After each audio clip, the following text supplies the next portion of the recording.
എൻ്റെ കുട്ടീനെ കണ്ടാലല്ല എനിക്ക് സമാധാനം. ഞങ്ങൾക്ക് എൻ്റെ കുട്ടിയെ കണ്ടാൽ മതി. എന്തെല്ലാം പറഞ്ഞൊക്കെ പറ്റിച്ച് മക്കളെ സഹിക്കാൻ കഴിയില്ല. ഇപ്പം 20 വർഷം എന്ന് പറയുമ്പോഴും കുറച്ച് മാസങ്ങൾ കൂടി മതി ജയിലിൽ കഴിയാൻ. ഇത്ര മാസം ഇങ്ങനെ ഞാൻ കഴിച്ചിലാക്കി. അതിൻ്റെ ഇമാമ നിർത്തി തന്നെ എനിക്ക് മരിക്കുമ്പോൾ നിർത്തി തരട്ടെ പോയേ. കുറച്ച് മാസങ്ങൾ കൂടി മതിയുമ്പ കുറച്ച് മാസങ്ങൾക്ക് ശേഷം വീണ്ടും ജയിൽ മോചിതനാവുന്നതാണ് ഇപ്പോൾ കോടതി വിധി പറഞ്ഞിരിക്കുന്നത്.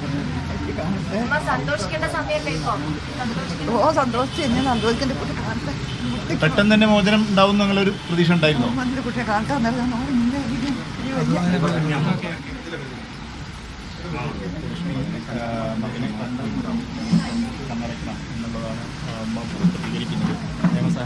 വലിയ സന്തോഷവും ആശ്വാസവും ഉണ്ടെങ്കിൽ കൂടിയും ഞങ്ങൾക്കതിൻ്റെ പൂർണ്ണമായ വിവരം ലഭിച്ചിട്ടില്ല. പക്ഷേ ഇന്ന് കിട്ടിയ വിവരപ്രകാരം വളരെ സന്തോഷകരമാണ്. 20 വർഷത്തെ തടവാണ് കോടതി വിധിച്ചിട്ടുള്ളത്. ഏകദേശം 19 വർഷത്തോളമായി എന്നാണ് മനസ്സിലാക്കാൻ സാധിക്കുന്നത്. കൃത്യമായ വിവരങ്ങൾ ജഡ്ജ്മെൻറ്റ് കിട്ടിയതിന് ശേഷം നിയമ വിദഗ്ധരുമായി കൂടിയാലോചിച്ച് ഞങ്ങളുടെ റിയാദ് കമ്മിറ്റിയുമായി കൂടിയാലോചിച്ചിട്ട് വേണം ഞങ്ങൾക്ക് കൃത്യമായ വിവരം മാധ്യമങ്ങളോട് പറയാനുള്ളത്. ഈ ഇന്ന് കിട്ടിയ വിധി നമ്മുടെ നാടിൻ്റെ കൂട്ടായ ഒരു പരിശ്രമത്തിൻ്റെ ഭാഗമാണ്. അതോടൊപ്പം തന്നെ മാധ്യമങ്ങളുടെ കൃത്യമായ ഇടപെടലുകൾ ഇതിലുണ്ടായിട്ടുണ്ട്. എല്ലാവർക്കും നന്ദി രേഖപ്പെടുത്തുകയാണ്.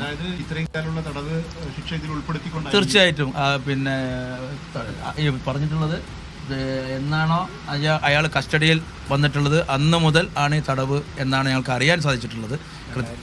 2006 അദ്ദേഹത്തെ പിന്നെ ജയിലിലാക്കിയിട്ടുള്ളത്.